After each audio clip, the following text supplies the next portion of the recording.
I never imagined the warm, salt breeze of Kiowa Island would carry the sound of my own breath shaking as if the air itself could not decide whether to stay with me or leave me right there on that polished marble floor.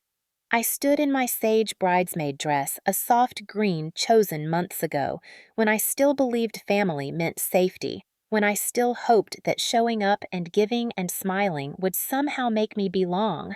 The bridal suite glowed with vanity lights, soft classical music played, and outside the French doors, guests laughed over champagne and oysters, blissfully unaware that inside this room, the weight of 30 years of family duty had finally reached its breaking point. My mother, Margaret Holt, queen of Charleston social circles, approached me with that familiar smile that never reached her eyes, the same one that guided charity luncheons and commanded church pews like a throne. Her pearls rested on her collarbone like a string of expectations. She spoke in a voice warm enough to fool strangers, but sharp enough to split my spine. Your sister deserves the best start, darling. The house in Mount Pleasant is perfect. 300,000 is nothing to you. Just say yes like a good daughter. For a heartbeat, the world stopped and I could hear the waves outside. My palms felt cold, my breath tight. I thought of the years I had worked late nights of saving diligently, of surviving college without the fund that was meant for me. I thought of every time I swallowed my voice to keep peace. And then it happened. A quiet no. Not shouted, not dramatic. A whispered refusal, carried by the strength I had promised the little girl I used to be. The silence that followed felt louder than every Southern gospel choir I ever heard. Her face shifted first in disbelief, then in something darker. Something ancient and territorial, like a queen challenged by her own blood. You will not embarrass this family on her day. Her hand lifted. I saw it coming, but shock made my feet stay still. A sharp sting bloomed across my cheek. Then a push. My body stumbled backward. My head struck the edge of the vanity harder than my mind could process at once. The world blurred. My ears rang. My vision swam with spots of white and gold like misplaced wedding confetti. I tasted metal, though I willed myself not to. Not here, not again. Somewhere through the haze, my sister Brianna let out a horrified breath followed by a cry, but not for me. You ruined my day, Avery. My father stood near the doorway, frozen like a portrait hung too high on a wall, good for show, but useless in real life. His hand gripped his bourbon glass so tight I thought it might crack. The room spun as guests rushed in, voices layered and frantic, as my knees gave out and I felt the cold of the floor against my skin, the satin dress pooling around me like wilted flower petals. Someone shouted for help. Someone else said maybe she fainted. But a woman in a blue dress whispered, I saw what happened. My body felt far away from me, as if it belonged to someone watching this unfold from above. I could hear footsteps pounding in the hallway, a phone dialing, a voice begging, hurry, she is not okay. When the paramedics arrived, the room went quiet except for my ragged breaths. A white strap slid behind my neck as they stabilized me. A gentle hand brushed hair from my forehead. Tell me who hurt you. The voice was calm, kind, unfamiliar. My mother hovered behind them, clutching her pearls, face pale with a mix of fear and fury. She whispered, she slipped. I am sure she slipped, as if saying it softly enough made it truth. But I remembered every time I stayed silent before, and how silence had never saved me. So I answered with a trembling clarity that felt like both confession and liberation. My family. The air thickened. Someone gasped. My mother stiffened. And as they secured the brace and lifted me onto the stretcher, a strange peace settled over me, like the tide finally reaching shore. Outside, guests stared. Phones, hovered whispers, rose like cicadas in the summer heat. My vision narrowed, but my heart widened because for the first time in 30 years, I had chosen myself. As the stretcher wheels rolled toward the ambulance, I looked at the doorway where sunlight poured in like a promise. I realized this was not the end of a moment, but the beginning of a reckoning. And if you have ever been punished for finally saying no, then you already understand the courage in that single word. Tell me where you are watching from and whether you ever had to stand alone to protect your own peace. Charleston summers have a way of feeling slow and syrup thick, like time itself melts under the magnolia trees and refuses to move until someone forces it. I grew up in that kind of air where tradition was not just a word, but a binding thread, and reputation was polished more carefully than grandfather clocks in historic mansions. In those days, I believed childhood meant running barefoot through grass and laughing loud, but in our home, silence was praised and dignity was demanded. I learned early that a Southern girl could be raised like a debutante, even if she never asked to be one. I remember the day everything quietly cracked open, though I did not know it then. I was 11 and had just won the state spelling bee. My name, Avery Holt, was announced across a school auditorium, and cheers lifted around me like a wind I had never felt. My heart thudded with pride and hope, and something that felt almost like belonging. I held the blue ribbon tight in my hand as though, if I let go, the moment might slip away forever. When the applause faded, my teacher smiled with that look people give children when they truly mean they are proud. She took a photo, then hugged me and whispered, "You earned this." I believed her, but in the parking lot, my mother arrived late in her white Lexus that always smelled faintly of gardenias and expensive perfume. She stepped out wearing pearls and a pastel linen dress and gave me a glance that flickered between obligation and annoyance. Her smile appeared but did not settle. "Congratulations, dear, you spelled your words right." She said it like I had washed dishes properly. Then she checked her watch and clapped her hands for Brianna to hurry. "We cannot be late for your sister, darling. She has her ballet audition." I stood still, ribbon in hand, my face warm with the thrill of achievement, yet cooling quickly under her tone. I wanted her to say she was proud. I wanted her to take a picture. I wanted her to look at me the way she always looked at Brianna, with light in her eyes. Instead, she touched my shoulder lightly and said, "Pretty girls get ahead, honey." I blinked at her words, trying to understand why sounding out syllables correctly felt less valuable than twirling in a tutu. She did not wait for me to answer. We piled into the car and drove across town to a polished dance studio where little girls in leotards lined the hallway like tiny porcelain dolls ready to be chosen. I trailed behind them, holding my ribbon so tightly the corners bent. Inside the studio, Brianna glowed in her pink ballet outfit, hair in a perfect bun with silk ribbons matching her slippers. Our mother beamed as Brianna stretched and smiled at teachers. The instructor leaned down so only we could hear and told my mother she had a star on her hands. Margaret Holt smiled like royalty being praised. Meanwhile, I sat on a plastic folding chair clutching my spelling ribbon that no one seemed to see. The dance teacher praised Brianna with every turn and leap, and Mother clapped softly as though she had personally crafted grace itself.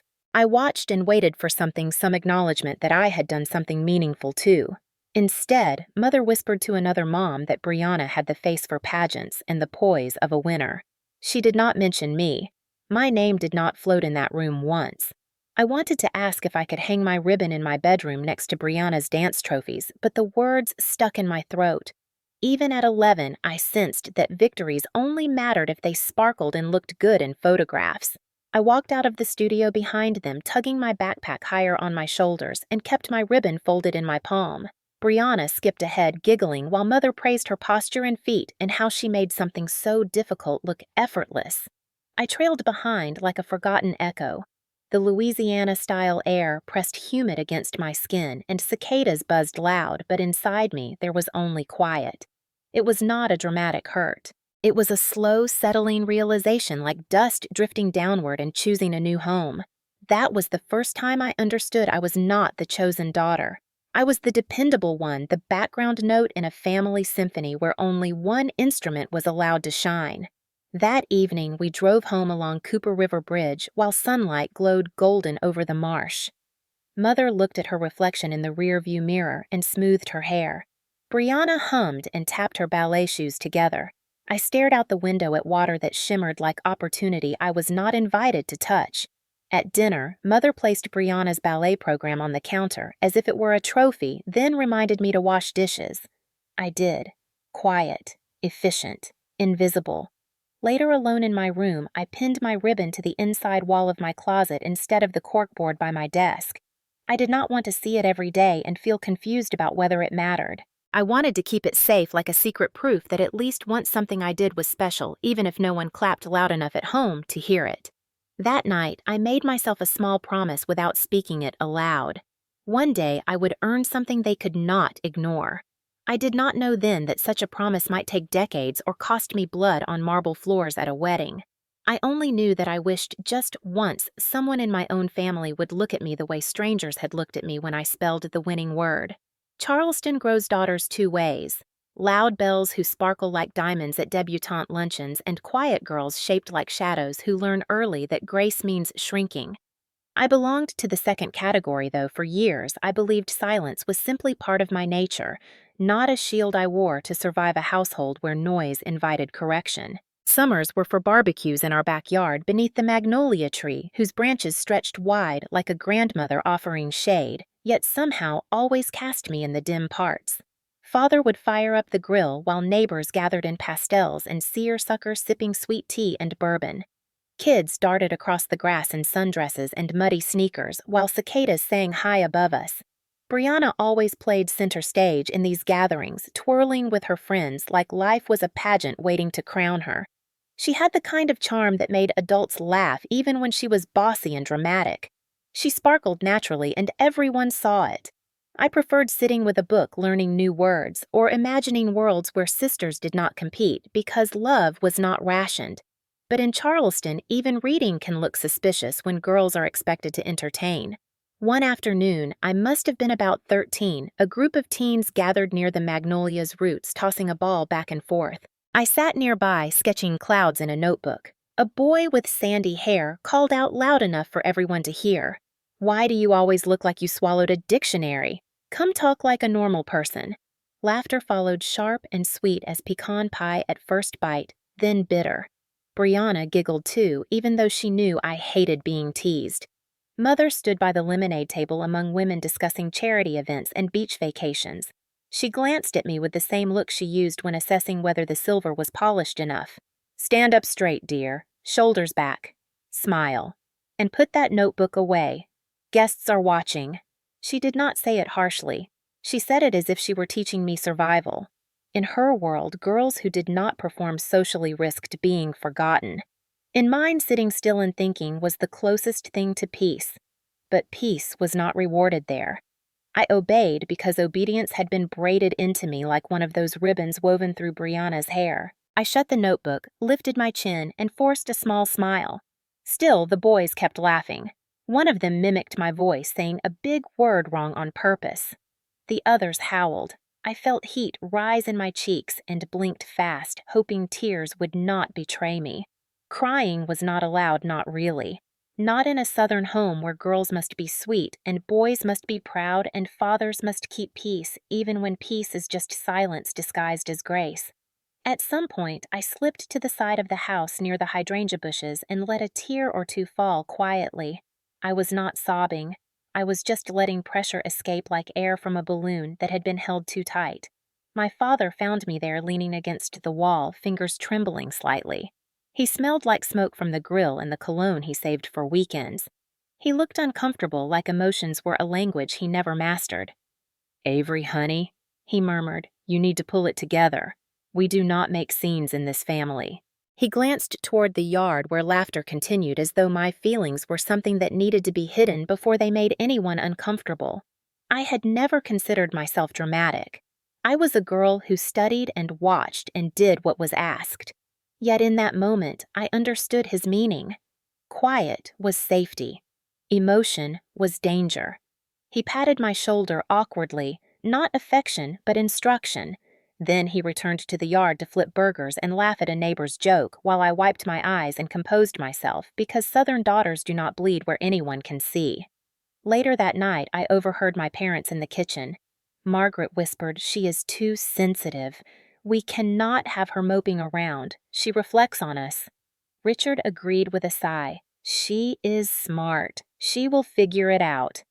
It was strange being spoken about like a houseplant someone hoped would grow straight with enough trimming. I retreated to my room, placing my notebook on the shelf instead of writing more, because suddenly words felt dangerous. I practiced my posture in the mirror, shoulders back, chin lifted like Mother taught. but the reflection staring back did not feel like a girl. She felt like a shape built to please a room. At school, I became quieter, still attending honors classes and reading at lunch.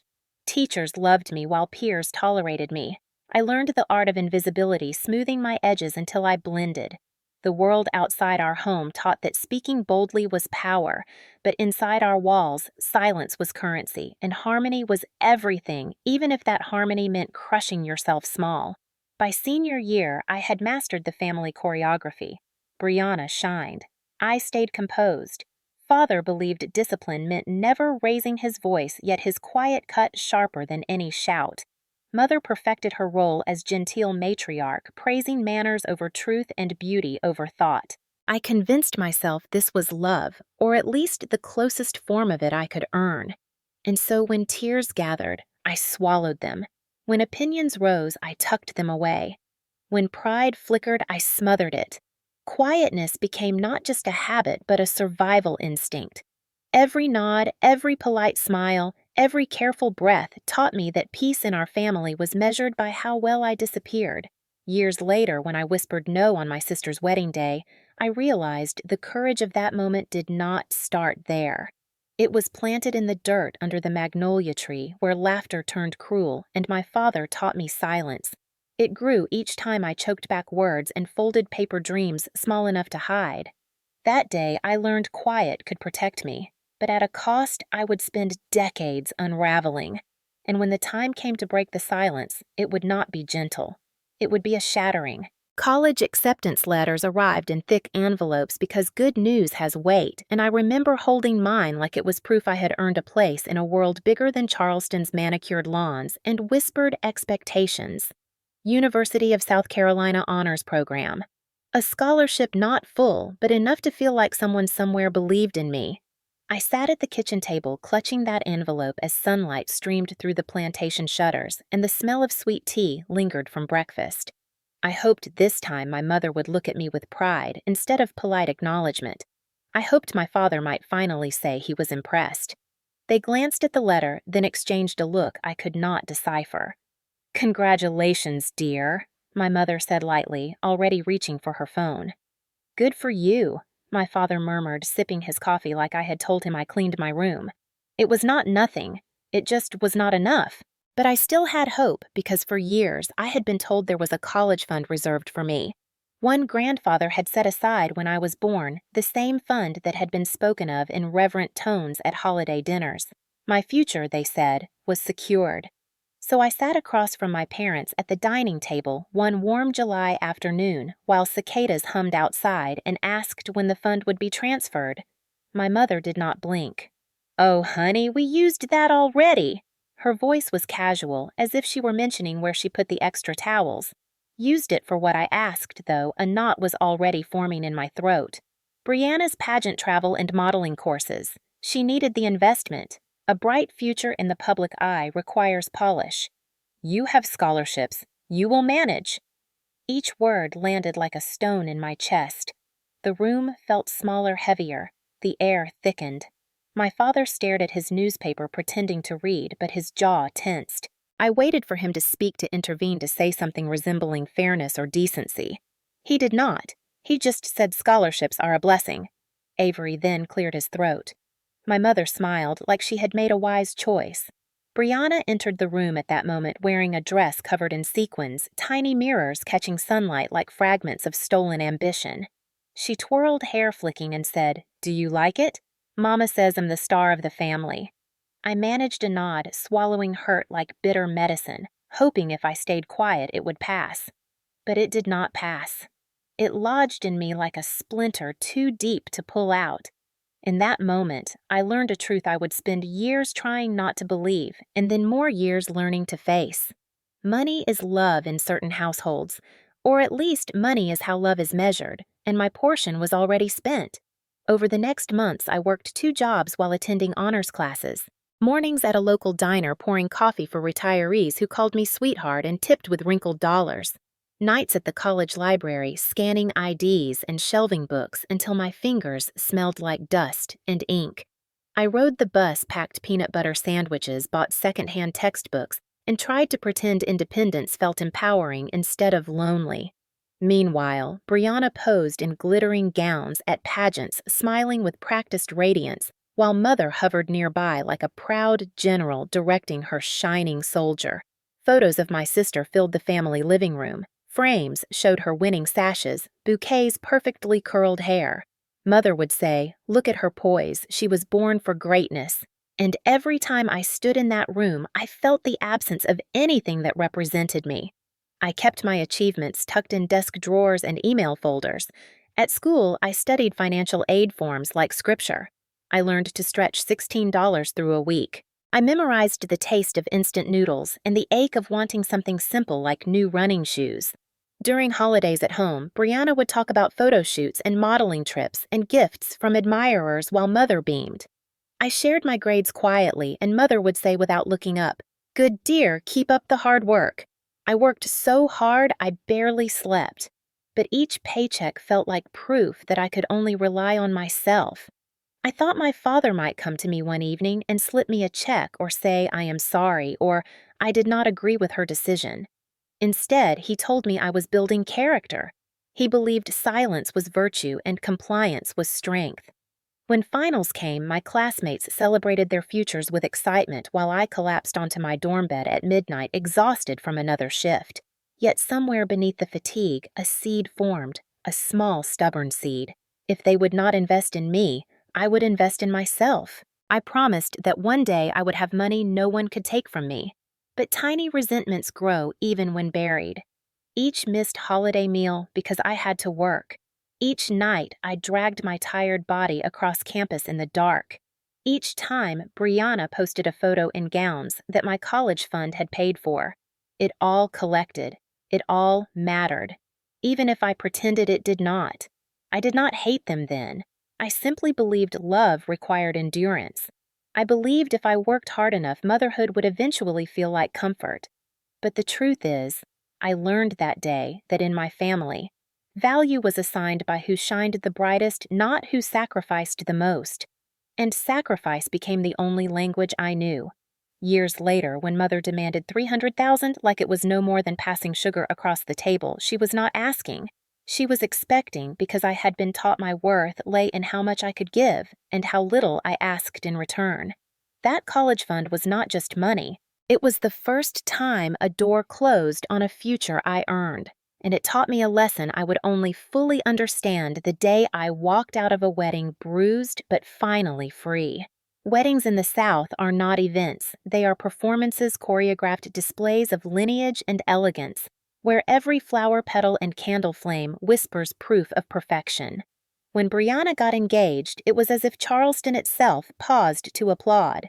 Mother cried real tears, not the quiet, polite ones, but theatrical, glistening ones she saved for the rare moments she believed life was unfolding exactly as it should. My sister had done it. She had secured what our mother considered the ultimate achievement, a picture-perfect future tied to a man from a respected local family with old coastal money and a summer home on Sullivan's Island. They announced the engagement at a country club brunch where champagne flowed like praise, and I clapped along because it was expected because in our family, joy was measured by how loudly you celebrated Brianna.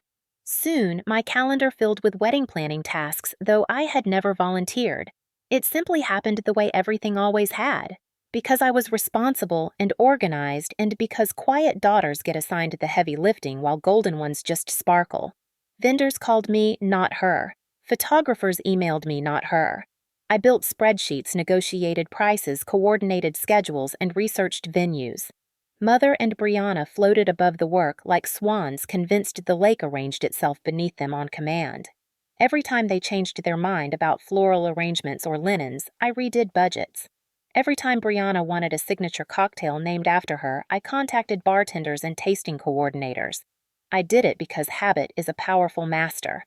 One afternoon, I sat at my kitchen table laptop, open receipts spread out like a paper battlefield, when Brianna FaceTimed me sobbing because the first-choice florist was booked.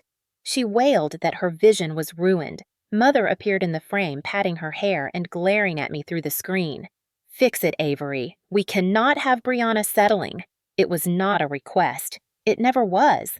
I spent hours calling every florist in Charleston until I convinced one to rearrange their schedule by paying a premium fee out of my own pocket. When I told Brianna it was settled, she dried her tears instantly as if they had only existed to pressure the universe. Mother smiled at her, then glanced at me. That is what family does. I nodded even though my credit card ached. Rehearsal dinner planning came next. Mother found a historic estate just outside the city with oak trees draped in Spanish moss and antique chandeliers. She insisted the table settings reflect elegance and tradition. That meant gold flatware and hand-painted place cards and custom menus. Brianna clapped like a child seeing fireworks while I calculated costs in my mind. When the bill arrived, there was silence. Mother turned to me with a soft, commanding tone. "You can cover this part, darling. You have a good job. It is your sister's special season." I opened my mouth to explain budgets, to mention my savings goals, to reference the countless expenses already shouldered. She cut me off with a smile so polished it hurt to look at. "You should be honored to contribute. After all, you are her sister." I stared at the invoice and felt something inside me stretch thin, like thread, pulled too tight. But I paid. I told myself generosity was love. I told myself being needed was purpose. Brianna texted heart emojis afterward, as if gratitude came in digital confetti.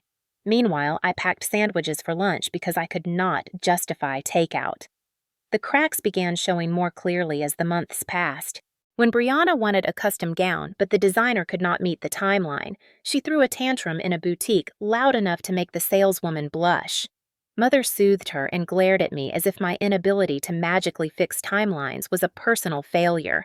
When the groom suggested a simpler cake, Brianna announced in front of both families that he clearly did not understand class. I watched his face fall, and in that moment, I wondered whether he too would learn the price of peace. On a humid afternoon during a tasting, Brianna slammed her fork down because the second entree option was not seasoned to her liking. Tears spilled. A scene erupted. My instinct was to apologize to the staff and smooth everything over. Instead, Mother raised her voice in a carefully controlled tone that dripped superiority. "We expect excellence." Then she turned to me. "Fix this." I looked at the trembling server and wanted to say no, but weakness masquerading as politeness had lived in me too long. I apologized quietly, tipped generously, and found a new caterer by evening. Even friends noticed. At a brunch the week before the wedding, a friend from college pulled me aside. "Why are you doing all this? It does not feel fair." I laughed it off because explaining the architecture of duty built over decades would take longer than brunch. But that night alone in my apartment, surrounded by receipts and fabric samples, I felt exhaustion press against my chest like a weight I was not meant to carry. I stared at the mirror and saw a woman fading into efficiency. A woman praised only when invisible. I wanted to believe helping was kindness. But truth whispered underneath in my family help was never kindness. It was obligation. The weekend before the wedding, I spent hours choosing decor for the rehearsal dinner. I bought candles handmade by a local vendor and silk runners and delicate pressed flower place cards. I arranged every detail so Brianna's evening would look effortless. Mother surveyed my work, then nodded with regal approval. "Good. Remember, this day is not about you." I smiled politely, but something inside me stirred. A quiet rebellion forming like a storm behind calm sky. Love should not feel like erasure. Family should not feel like sacrifice without end. Yet even then I told myself, keep going. Do not disrupt the peace. It is her moment. But a question lingered in my mind as I placed the last ribbon on a chair. When would it ever be my moment? And why did everyone assume I did not deserve one? That was the first time the mask slipped slightly not from my face, but from the illusion I had been raised to believe. The illusion that pleasing them would ever grant me belonging, that working harder would earn me love. Soon the mask would shatter completely under the weight of a single word. No. And everything they thought they owned in me would begin to fall away. The day before the wedding felt like the world had been ironed smooth and set on display for admiration. Sunlight gliding across Kiowa Island like a blessing over white table linens, oyster bars, and pastel dresses. I had hoped maybe this lunch would be quiet. Maybe a moment to breathe before vows and champagne toasts and endless smiling. But deep down, I knew my family never invited calm without a price. We sat at an upscale brunch spot overlooking the marsh, salt air drifting through tall windows while live jazz floated softly around us. My mother ordered mimosas before her purse even touched the chair, pearls shining against her collarbone like declarations of status. My father scanned the bourbon menu with the weary focus of a man who believed comfort came in amber liquid. Brianna floated in like a swan in white linen and designer sandals glowing with the careless joy of someone who had never doubted her place in a room. I sat quietly, napkin draped in my lap, hoping this would just be a celebratory meal. Instead, it became the moment years of unspoken duty sharpened into a single blade. Mother waited until the first sip of her drink before turning toward me with a tone that carried the gentleness of silk and the edge of steel. "So darling about the house." I blinked. She continued smoothly. "The newlyweds found a perfect property in Mount Pleasant. They only need 300,000 more to secure it." Her voice made it sound like she was asking me to pass the butter. My fork paused, and I felt something cold cling to my spine. 300,000. A casual number in her mouth, a monumental one in mine. She tilted her head the way she always did when she expected obedience. "Family supports family Avery. You earn more, so you give more. It is only right." My father lifted his bourbon glass, though it was still morning, and stared into it as if the answer to avoiding conflict lived at the bottom. He did not speak because silence was his favorite armor. I forced a breath. "Mother," I said carefully, "I have worked hard for my savings. I am building my future. I cannot give 300,000. The table stilled. Even the waiter hovering nearby froze like time had been briefly interrupted. My mother's smile tightened at the edges, porcelain showing the first hint of a crack. "This is how Southern families do legacy," she said, voice dropping into that cool, instructive tone that meant disagreement was disobedience. "We invest in appearances. We invest in our children's stability. You are older. It is your responsibility to help launch her properly." I swallowed hard. I never received a launch. I worked my way through college. My voice shook slightly, but only because the truth still felt like contraband in our family. She waved a manicured hand as if my reality were a minor inconvenience. "You had scholarships. You are the successful one. You do not need help." Brianna leaned forward with the eagerness of someone who always assumed good things would fall into her lap. "You owe me, Avery. I am the bride. Brides deserve support." I felt heat rise in my chest. Not anger exactly, but something raw, something long denied. I said calmly, "I love you, Brianna, and I am happy for you, but I do not owe you my future." My mother's eyes darkened.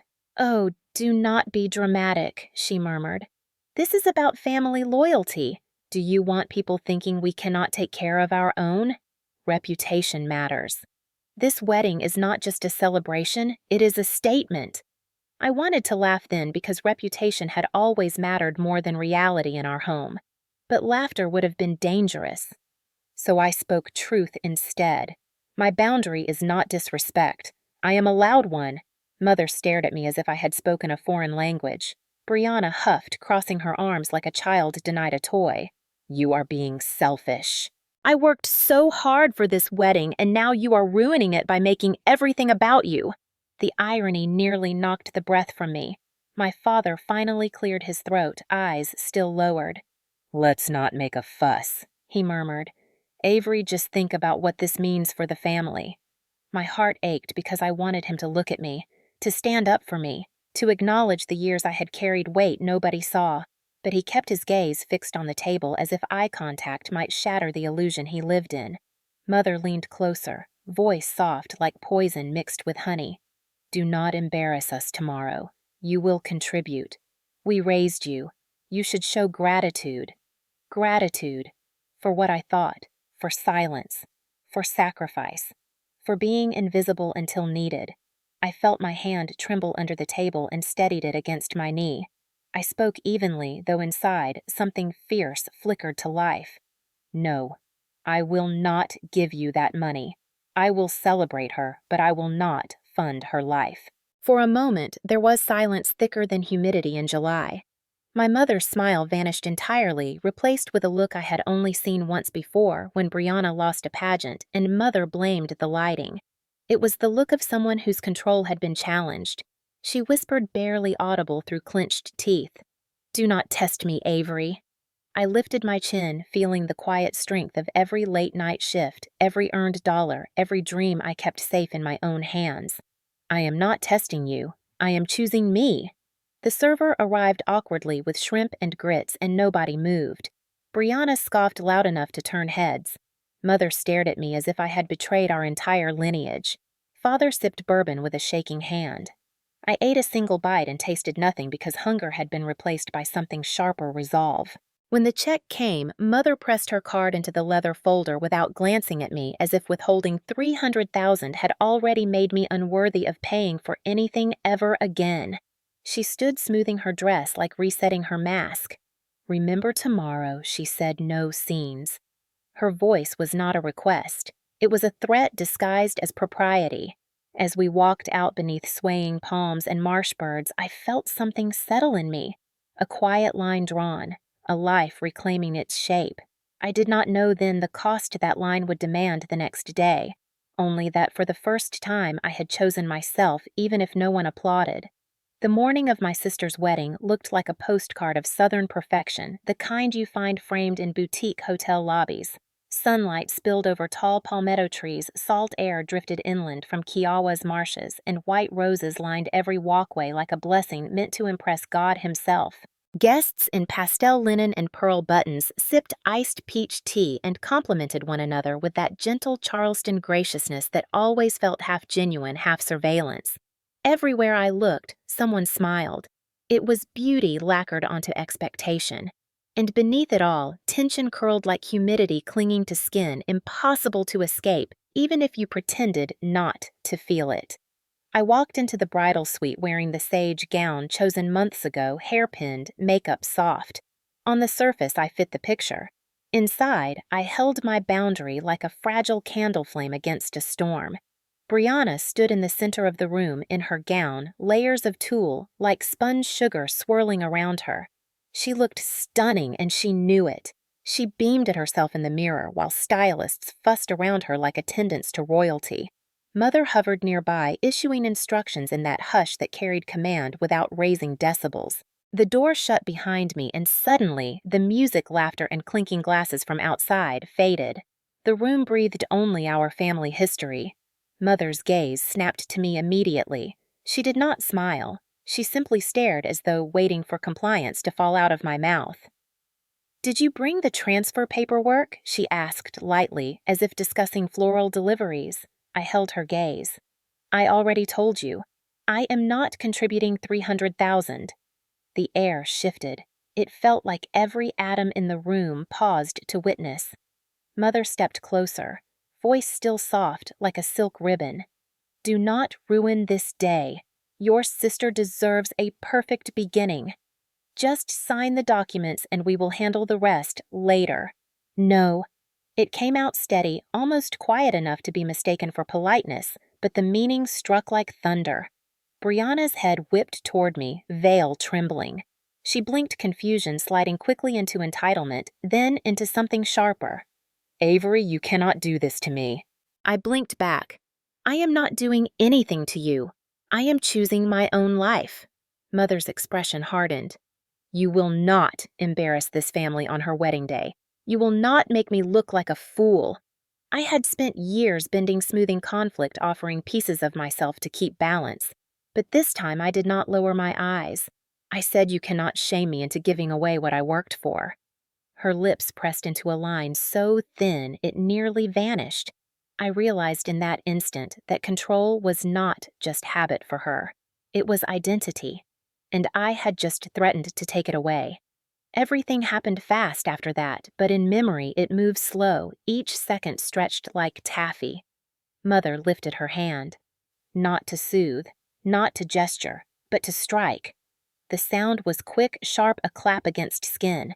My head jerked sideways. Before I could steady my breath, she pushed me palm flat against my shoulder, forceful and sudden. My back collided with the vanity edge. A dull impact radiated outward, my vision wobbling like heat above asphalt. The room tilted slightly, the chandelier blur forming halos around every light. My knees wavered. I tasted metallic fear, not blood, but adrenaline. Brianna gasped, but not with concern. Her voice cut through the spinning like a jagged shard. "You always ruin everything. You cannot stand that today is about me." I pressed a hand to the countertop to steady myself. My breath came shallow as I tried to orient to the room. Outside the suite, someone laughed loudly down the hallway, oblivious. Mother's voice dropped to a whisper sharp enough to slice oxygen. "Pull yourself together. You will not create a scene." But there was already a scene. A bridesmaid had walked in, eyes wide. Then another. Whispering rose like wind brushing tall grass. Someone darted out the door. I heard words ripple down the corridor. "Did you see? Something happened. Someone get help." The edges of my vision fuzzed. I took one slow breath, then another. A hotel staff member rushed in, asking if everything was okay, voice trembling. Mother's reply was instant. She slipped. "Nerves.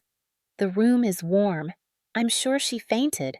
Her tone butter smooth, like she had rehearsed this kind of denial her whole life.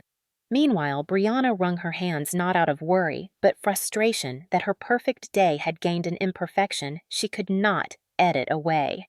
Guests nearest the hall peered in, eyes darting between me and the ornate vanity, as if struggling to reconcile beauty with violence.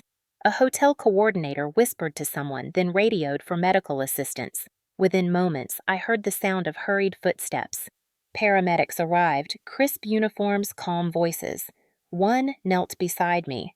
"Miss, can you hear me?" I nodded faintly. Another guided my chin, gently checking my pupils. The room still wavered like water, but their presence felt like solidity. They spoke softly, almost tenderly. "We're just going to support your neck, make sure you're all right."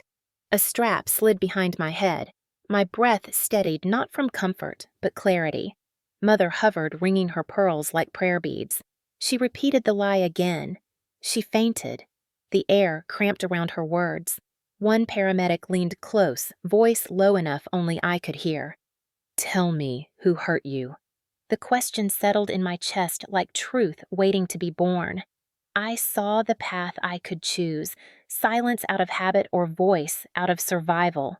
My mother's eyes bored into me, warning, hiding, pleading, demanding. Brianna fussed with her veil, furious at the disruption. My father stood at the doorway, face pale, his bourbon courage traded for fear of conflict. I exhaled, slow and certain. It was not an accident. The room froze. Someone covered their mouth. The paramedic met my gaze and nodded with the gravity of someone who believed me without hesitation. We rolled out through the corridor, my body secured, my heart strangely calm. Guests stared, whispers followed, makeup artists paused mid-stroke.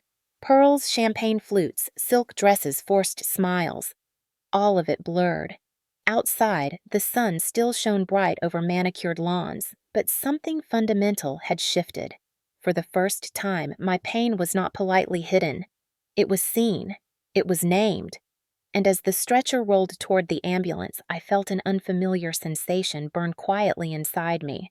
Not shame this time, not guilt, but freedom.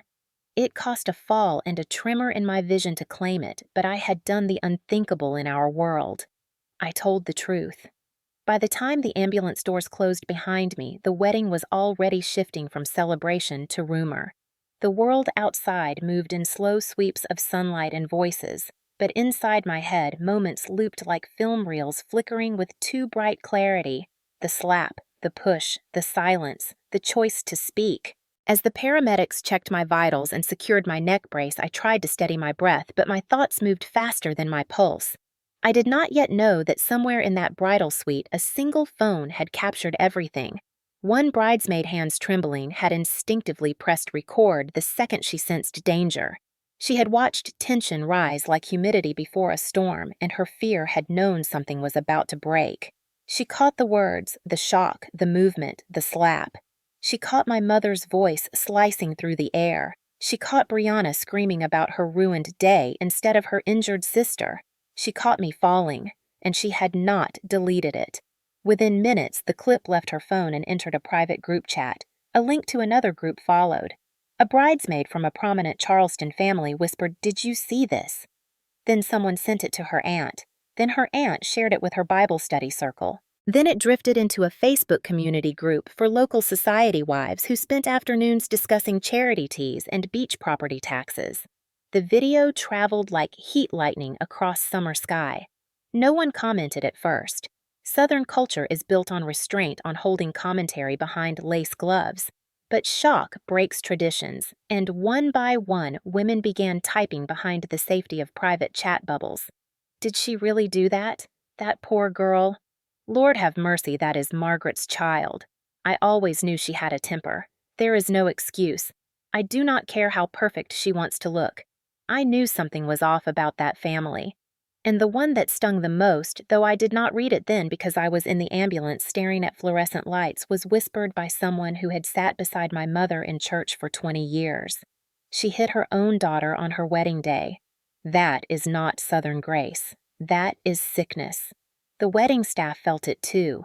Coordinators exchanged glances and whispered in corners. One makeup artist slid into a bathroom stall and held her phone to her ear, telling her sister, "You will not believe what I just witnessed." A group of distant cousins from Atlanta gathered near the manicured lawn, murmuring low enough to sound polite, but not low enough to hide their horror. Meanwhile, inside the reception tent, Mother moved as if on stage, refusing to let panic crease her silk dress.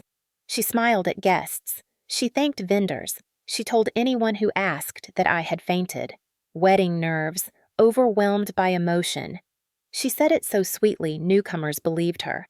But the locals, the ones who knew how this city worked, who understood performance and reality, rarely matched exchanged looks. One woman leaned to another and whispered she did not faint. I saw the bruise forming. A gentleman in seersucker shook his head, muttering, "My wife just showed me a video. I do not think fainting explains that." Church ladies, the unofficial moral compass of the Low Country, began to circle like hawks cloaked in pearls and prayer. Southern women have a way of wielding judgment with elegance sharper than blades. They did not shout. They did not confront directly. They whispered in pew-length sentences layered in scripture and subtle condemnation. God bless her heart. That family needs prayers. That poor child has carried a burden for years. Bless her indeed. I heard later that the pastor's wife arrived to offer her congratulations, unaware anything had happened. Someone discreetly handed her a phone. She watched the clip expression tightening inch by inch like a curtain drawing closed. Then she walked straight to my mother, who stood arranging flowers for the photographer, as if nothing had happened. "Sweetheart," the pastor's wife said gently, resting a hand on my mother's shoulder. "You need to go home. This is not holy." My mother's spine stiffened. She attempted a polite protest voice light. "Oh dear, she simply fainted. You know how dramatic girls can be." The pastor's wife held her gaze without blinking. "No, ma'am, she did not faint. This is not the place for dishonesty. Go home." The tone was not loud, but it struck harder than any shouted accusation. In Charleston, when the pastor's wife decides you are wrong in every room for months. Brianna overheard and burst into tears again, shaking her veil and pleading, "Do not ruin my day. Mother, just stop." But the damage had already cracked open wide. Photos from before the incident began appearing online, the perfect bride, the manicured lawn, the elegant family. Then comments slid beneath them like shadows. Did anyone else see the video? Something is off here. Money cannot buy class. The shift was not immediate, but steady like tide pulling marsh grass. People excused themselves early from the reception. Toasts felt hollow, laughter thinned. Every polite smile became strained. Guests avoided taking photos with my mother. Whispers followed her like perfume gone sour. Meanwhile, I lay in a hospital room in Charleston, still in bridesmaid satin, listening to the beep of monitors and the soft voices of nurses who knew the difference between real fainting and trauma. A nurse placed a cool cloth on my forehead and spoke gently. "You did the brave thing, not the easy one." A softness rose in me, unfamiliar. Validation. Outside the window, Spanish moss swayed, and for the first time in my life, I did not feel trapped by beauty used as a weapon. I felt the world shifting toward truth. Back at the wedding, my mother clung to her story as if denial could reverse evidence. She smiled until her lips trembled. She posed for photos that no one would later share. She insisted to anyone who would listen that everything was fine. But the video kept traveling.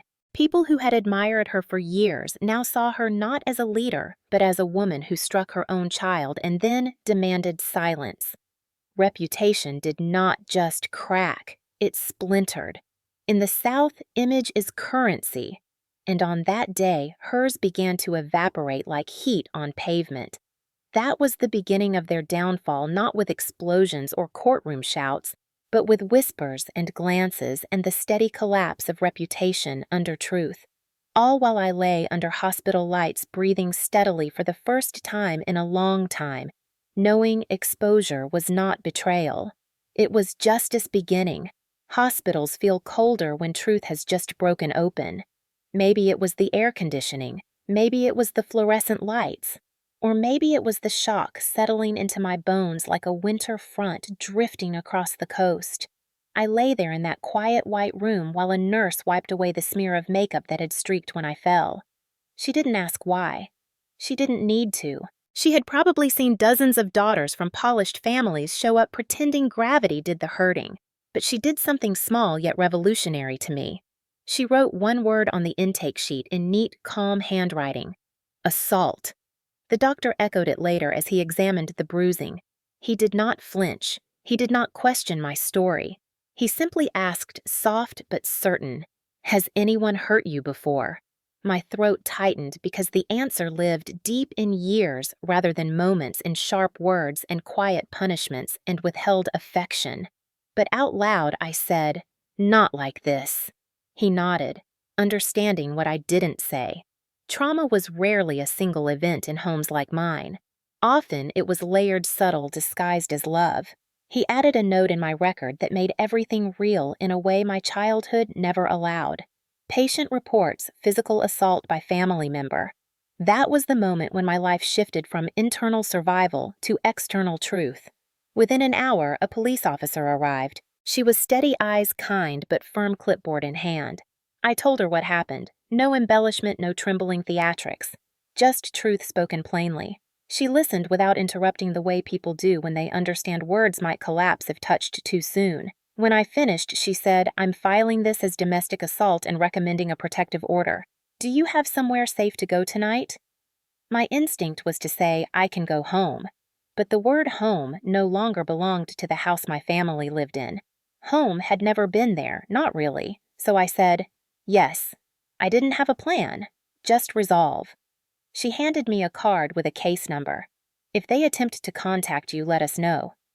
I thanked her in a voice that barely felt like my own. Hours later, paperwork, complete neck brace removed, I walked slowly out of the hospital with a bag of my things and a list of follow-up appointments that felt like a map toward a life where I finally existed. The evening air tasted like ocean and freedom. A friend from college, Lila, pulled up in her old Subaru, eyes wet with worry. I climbed in carefully. She didn't ask for details. She just whispered, "I'm proud of you." That sentence warmed me more than any sunlight ever had in my childhood home. At her apartment, I sat by the window, breathing salt air while she brewed tea. My phone buzzed again and again on the table. Unknown numbers. My father's name flashing once. I picked it up, stared at it, felt the old instinct to answer, to smooth things over, to defend myself, to keep peace. Then I pressed decline. Peace had never protected me. Silence had only served everyone else. Instead, I opened my laptop and Googled Charleston family law attorneys. I chose one with good reviews and a firm tone in her biography. Former prosecutor. Specializes in financial and emotional abuse cases. The receptionist recognized my name before I finished spelling it. "Of course, Ms. Holt. We've already been briefed about the incident. Can you come in tomorrow?" Word traveled fast in Charleston, especially when pearls cracked and secrets spilled. The next morning, I sat across from attorney Nadia Mercer in her office overlooking Broad Street. She wore Navy spoke efficiently and had eyes that did not pity. I liked her immediately. Tell me everything, she said. And I did. childhood favoritism, college fund stolen, years of performing loyalty as currency, the public slap, the push, the ambulance. She listened, and when I finished, her first words were clinical and liberating. You did nothing wrong. You were conditioned to serve, and you finally stopped. Her second sentence was practical. Legally, your savings are your own. In fact, if your parents accessed any accounts tied to you after age 18, you may have grounds for further action. A pulse of disbelief fluttered through me. For years, I believed giving was duty, that sacrifice equaled love. She continued, voice steady. The trust your grandfather set up is solely in your name. They never controlled it. They only believed they did. My stomach dropped. A truth I had always suspected but never dared confirm, settled like stone inside me. My parents never had legal power over that money. They only had psychological power. Nadia slid papers toward me. We will file a protective order today. We will notify your bank. We will freeze any joint access and remove your parents' emergency contact authorization. You will regain full financial independence. I inhaled deeply, feeling agency move into my bloodstream like oxygen I had been deprived of since childhood. My phone buzzed again. My father calling, again. I pressed block without hesitation. Nadia noticed and gave a rare smile. Good. They don't get access to you anymore. That night, I returned to Lila's apartment. With her help, I began moving my things from my condo quietly, safely, while my parents still spun lies across Charleston. I packed clothes, books, framed quotes I kept on my shelves like personal mantras. One read, "You are not required to set yourself on fire to keep others warm." I had bought it secretly years ago. Now its meaning unfurled fully. The hardest moment came when I removed my parents' last name from my emergency contact list at the hospital portal. It felt like peeling away skin, but the fresh air underneath felt like promise. At midnight, just before I powered down my phone, it buzzed one last time. A voicemail. My father's voice, tired, slurred slightly the way it always did after too much bourbon. "Avery, sweetheart, call us back. Your mother is upset. We need to talk about this. Please don't make this bigger than it is." My pulse stayed calm. He still wanted quiet. He still wanted control through politeness. I deleted the voicemail. I blocked their home line too. For 30 years, they trained me to believe belonging meant obedience, that security meant silence, that family meant surrender. But now, under the dim light of a borrowed apartment and the hush of late-night cicadas buzzing somewhere beyond the window, I understood something else. Survival had shifted. I wasn't the quiet daughter anymore. I wasn't the dutiful shadow. I was someone with legal power, financial autonomy, and a truth no one could bury again. I lay down that night on a couch not mine, a thin blanket over me, feeling more at peace than I ever had in the house where I grew up. Freedom does not always come with trumpets. Sometimes it comes quietly through signed papers, blocked numbers, and a steady breath in the dark. And as I fell asleep listening to the soft hum of Charleston's night air, I realized something simple and steady. I was done belonging to them. And finally, for the first time, I belonged to myself. It did not take long for the knock to come. Charleston society moves fast when scandal spills, but desperation moves faster. 3 days after the wedding, I sat at the small kitchen table in Lila's apartment, eating toast and answering emails for work as if life had not shifted beneath my feet. The morning sun poured in soft and warm, and for the first time in years, my breath felt like my own. Then came a frantic pounding on the door. Not polite tapping, not hesitant but urgent, emotional, entitled. Lila looked at me, eyebrows raised. I already knew who it was. I opened the door to find my mother standing there, mascara smudged into smoky rings beneath her eyes. Hair no longer perfectly curled, pearls missing, as if dignity had been set aside in a rush. Behind her stood Brianna, still in glamorous athleisure, like someone who could not exist without being camera-ready, and my father slightly behind them, both holding his hands together like a man praying to avoid conflict. My mother stepped forward without waiting to be invited. The moment her foot nearly crossed the threshold, I lifted my hand, stopping her. She froze, shock flickering across her face. It was subtle, but it was new. I had never stopped her before. I had never interrupted her access to me. I had never interrupted anything. "Avery, please," she began, voice trembling not with remorse but with panic. "We need to talk. This has gone too far." My stomach tightened, but my voice came out steady. "I have nothing to discuss." She blinked hard.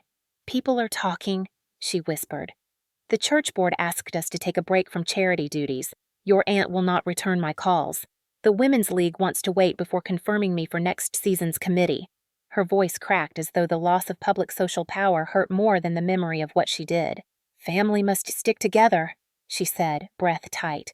"You are tearing us apart." I looked at her with a kind of calm I did not know I possessed until that moment. "I did not tear anything apart. I stopped letting you break me." Her lips parted, stunned by the fact that calm honesty could land harder than shouting. She tried again, switching tactics the way she had done my entire life. "Avery, darling, you know how stressful weddings are. I was overwhelmed. I did not mean to push you. Let us handle this privately. We can all move past it." I shook my head. "You meant it in the moment." "That is who you are when control slips." Her face hardened, then softened, then hardened again like she was trying to decide which mask worked best. Before she could answer, Brianna stepped forward, arms crossed, face pinched with outrage. "You ruined my wedding," she snapped. "Do you know how embarrassed I am? Everyone is talking about you instead of me. You need to fix this. Make a statement. Say you fainted. Say you overreacted. You can save my image if you just apologize and clarify." I stared at her. Not angry, just profoundly tired. "I spent your entire life holding you up. I am done sacrificing myself so you can shine. You do not need my apology. You need accountability." She blinked like she had heard a foreign word. The idea of consequences had never belonged to her world. She scoffed louder as if volume could make her right. "Everyone thinks I come from a violent home now. I am being judged because of you." I said nothing. I did not need to defend what was true. Then my father stepped forward, eyes glossy like he had been up all night worrying not about me, but about reputation. "Avery," he murmured, voice trembling slightly. "Let us find a way through this. We are family." His tone was gentle but worn like someone who believed softness excused absence. The apology came next, but it came hollow, brittle, and late. "I am sorry for what happened. I know we could have handled things differently." He said it like a man reciting instructions rather than expressing remorse. His gaze flicked toward my mother as if waiting for her approval instead of mine. I looked at him as the weight of 30 years pressed quietly against my ribs. All the times he watched me shrink. All the times he let silence do his speaking. All the times he mistook peacekeeping for love. "You saw it every time and you never stopped it," I said softly. "You never stood between me and her. You stood behind her." He swallowed. His eyes dropped. That small motion told me everything. My mother tried again, voice urgent. "If you do not help us, we will be humiliated. They are saying things. They are calling us abusive. One woman told me she always suspected we were controlling." Her voice wavered on the edge of cracking. "We raised you. We gave you everything." I shook my head quietly. "You gave Brianna everything. You gave me chores, expectations, and silence. You gave me the lesson that my worth was measured by what I gave up for others." Her breath hitched. "That is ungrateful and cruel. You would have nothing without us." I felt a soft ache at her words, but not the sting they once carried. "No, I worked for everything I have. I survived your expectations. I am not here to comfort you anymore." Brianna stamped her foot, almost childlike rage boiling under her skin. "You are choosing strangers over your own blood. Look what you are doing to this family." I did not flinch. "I am choosing myself." My mother reached out as if to grab my arm, as if touch could reclaim control. I stepped back. "Do not touch me." Her hand hovered in midair, stunned. My father whispered, "Please, sweetheart, let us work this out as a family." I stared at them all, then spoke slowly, so every word sank deep. "You only show up when you need something, not when I needed support, not when I was hurt, not when you stole my college fund, Not when I worked 2 jobs to survive. You only show up now because your image is falling apart. Silence, raw and heavy like humidity before a hurricane. My mother's face crumpled not from remorse, but from fear losing power. Brianna's eyes filled not for me, but for what she thought she deserved. My father looked small, like a man realizing too late that neutrality is not innocence. I placed my hand on the door. This time, I choose me. For the first time in my life, they did not have a script ready. They did not have a command, a guilt, a polished line. They only had shock, and I only had certainty. I closed the door gently. No slam, no drama, just an ending. Their muffled voices dissolved into quiet. For a long moment, I stood with my hand on the door and breathed. Not shaky, not afraid. Steady, safe, alone, but not abandoned. Freed. Outside, cicadas sang. The apartment felt small but full of possibility. I walked to the window and opened it, letting humid summer air drift in. Some people believe healing feels like fireworks, but in truth, it feels like a quiet room and a steady exhale when no one is watching. I sat down at the kitchen table where my laptop still sat open and my tea had cooled. My phone buzzed once more. Unknown caller. I smiled and let it ring. I had answered enough my entire life. Now it was my turn to be silent and let them sit with the echo. In Charleston, reputations do not fall loudly. They soften, sag, and sink the way magnolia petals wilt graceful from afar, devastating up close. The unraveling began quietly like a rumor sliding across a polished table at a ladies' luncheon. Not dramatic, not explosive. Just one pearl bead snapping off a necklace. Then another. Then another. I did not witness the moment it started. Trauma had made me imagine a cinematic collapse, but real consequences in high society circles happen in whispers, not shouting matches. Lila came home one Thursday evening with takeout and a look that told me something had shifted. "You might want to sit," she whispered. I did not sit. I folded laundry instead, hands steady. "Tell me." She leaned against the counter. "Your mother got removed from the Charleston Women's Charity League board this morning. Official word was personal leave. But everyone knows it wasn't voluntary." A soft breath slipped from me. Not joy. Not triumph.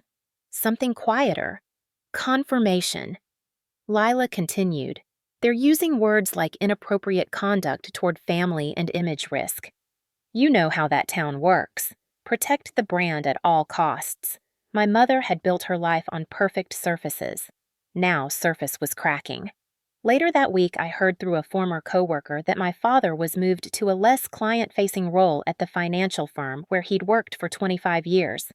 Not fired, not reprimanded, just shifted like a piece quietly removed from a chessboard and placed somewhere harmless. "People don't want scandal tied to their money," my coworker explained. "They need him out of sight while things cool down." A pause, then softer. "They're talking about you with respect, by the way. You did the right thing. I did not expect that part." Approval from outside was foreign. It felt like walking into sunlight after decades indoors. Then came the news about Brianna. The first public crack appeared when her brand collaboration, a local bridal boutique she'd boasted about for months, released a statement thanking her for her time and announcing they were moving in a different direction. Lila showed me the announcement on Instagram. No tagged profile, no shared launch photos anymore. Just a clean erase. Hours later, a pageant mom I once worked with sent me a message. "Did you hear Brianna lost her sponsorship for Miss Palmetto Coast? Something about values." I imagined my sister's face when she opened that email. Shock first, then rage, then the quiet humiliation of privilege losing ground. She once believed crowns came naturally to her. Now she was discovering that crowns rest on reputation, not entitlement. Days turned into weeks. My phone stopped buzzing with unknown numbers. No more blocked calls. No more guilt bait. Instead, updates arrived through friends, through coworkers, through the grapevine. Charleston pretends it doesn't have, but absolutely lives on. My childhood home, the white columned house with the perfect lawn and American flag waving like a performance of patriotism, was listed discreetly online. No public announcement, no neighbors told, Just sudden real estate photos with descriptions like timeless elegance and motivated sellers. The motivated part was obvious. I'd learned long ago in wealthy Southern circles people don't sell their houses. They downsize for lifestyle reasons. But everyone knew. Wordless understanding passed between neighbors like humidity in the air. Something cracked in the Holt family. The country club was next. Lila told me over Sunday breakfast like she was delivering weather news she already knew I could handle. Their membership's been paused, she murmured. Pending internal review. That's club language for, we don't want to be associated with mess. I stirred my coffee slowly. Silence settled between us, not heavy, not triumphant, simply peaceful. In quiet moments, I imagined my mother walking past people she once commanded with her smile. Now smiles likely faded when she approached, replaced by polite distance. Southern charm cuts deepest when it withholds, not when it attacks. My father, I suspected, felt the consequences differently. Shame hits quiet men hardest. They aren't used to carrying what they allowed. Sometimes at night, I wondered whether he told himself I overreacted, or whether in quiet moments with bourbon in hand, he finally confronted the truth of his lifelong silence. I never wished them ruined. I wished them aware. Accountability felt like air, invisible, necessary, and for the first time I could breathe it without choking. What surprised me most was the solitude. People imagine revenge as fiery, loud, cinematic. But justice, real justice, arrives like dawn, not fireworks. Slowly, softly. I did not gloat. I did not stalk their updates. I did not screenshot comments or revel in falling dominoes. I simply received each piece of news like a weather report. Storm passing, debris clearing, air changing. I went to work. I made dinner. I paid bills. I learned to like the hum of the dishwasher in Lila's apartment and the way morning light touched the hardwood floor like gentle forgiveness. Once, while walking downtown past St. Philip's Church, I heard my name whispered behind me. Two older women hairset pearls shining speaking softly the way only Charleston matrons can. That's the Holt girl, the one who finally stood up to her folks. Brave thing she did. Bless her heart. The words bless her heart can cut like a knife in this town. But that day they landed soft. I smiled to myself and kept walking. Freedom isn't loud. Sometimes it's just a woman strolling past magnolias with her shoulders no longer tight. Late one afternoon, my therapist asked, "How does it feel watching consequences fall without you lifting a hand?" I thought about it.